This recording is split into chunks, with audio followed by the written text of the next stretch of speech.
O relevo brasileiro, apresentado por João Guilherme, Juliá e Giovana Sara. O relevo brasileiro é caracterizado por baixas e médias altitudes.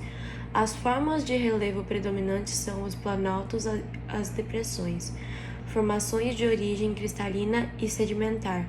Ambos ocupam cerca de 95% do território, enquanto as planícies de origem sedimentar ocupam aproximadamente 5%.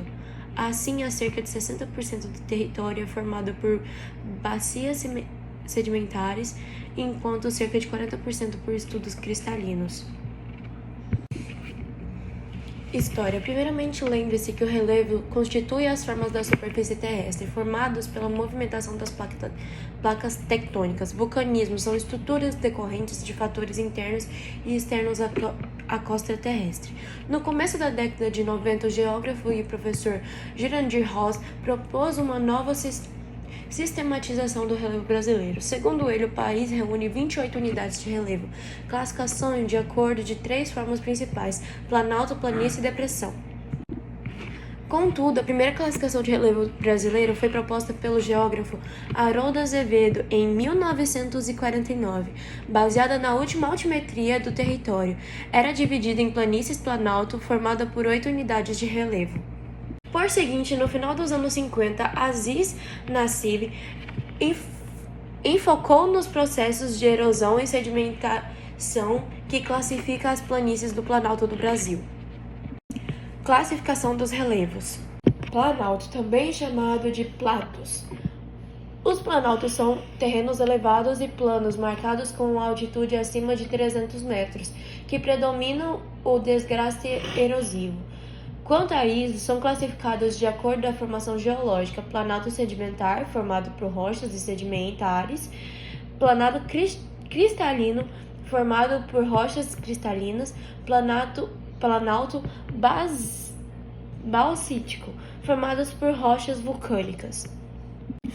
Planície, terrenos com altitude que não ultrapassam 100 metros, nos quais predominam o processo de acumulação de sedimentos. Assim pode ser planície costeira, constituída por ação do mar; planície fluvial, constituída pela ação de um rio; planície lacustre, constituída pela ação de um lago. Depressões. As depressões são formadas por processo de erosão. As depressões são terrenos relativamente inclinados que possuem altitudes abaixo das áreas ao seu redor, de 100 a 500 metros. São classificadas em depressões absolutas, localizadas no nível abaixo do mar; depressões relativas, encontradas acima do nível do mar. Planaltos no Brasil. Planalto Central. O Planalto Central está localizado no estado de Minas Gerais, Tocantins, Goiás, Mato Grosso e Mato Grosso do Sul. O local possui grande potencial elétrico, com presença de muitos rios, donde se destacam os rios São Francisco, Araguaia e Tocantins. Além disso, há o predomínio de vegetação do cerrado. Seu ponto de maior altitude é a Chapada dos Veadeiros, localização do estado de Goiás, e com altitudes que variam entre 60 metros a 1.650 metros. Planalto Meridional, localizado em sua grande maioria no sul do país. O Planalto Meridional estende-se também pelas regiões do centro-oeste e sudeste no Brasil. Seu ponto mais alto é a Serra Geral do Paraná, presente nos estados do Rio Grande do Sul, Paraná e Santa Catarina. É dividido em Planalto Arenito-Basalítico, os quais formam as serras, e a Depressão Periférica, caracterizada por suas altitudes menos elevadas. Serras e planaltos do leste e do sudeste.